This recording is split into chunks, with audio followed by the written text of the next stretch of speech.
Sriwijaya FC bersiap menyambut lanjutan kompetisi Liga 2 yang rencananya akan bergulir lagi.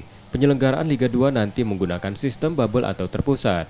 Sriwijaya FC tak mempersalahkan sistem tersebut karena penyelenggaraan kompetisi Liga 2 akan cepat selesai.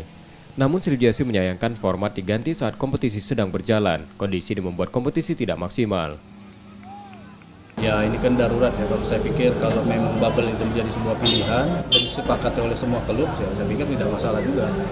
Tapi ya patut disayangkan ya bahwa kompetisi yang sudah dimulai dengan sesuatu yang sudah benar, sudah baik, ya kita harus merubahnya lagi di tengah jalan kompetisi ini seperti waktu kita COVID ya kemarin. Jadi ya saya pikir kompetisi yang tidak maksimal lah ya, semua serba darurat.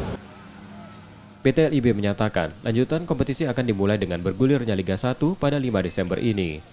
Nur Muhammad, Kompas TV, Palembang, Sumatera Selatan.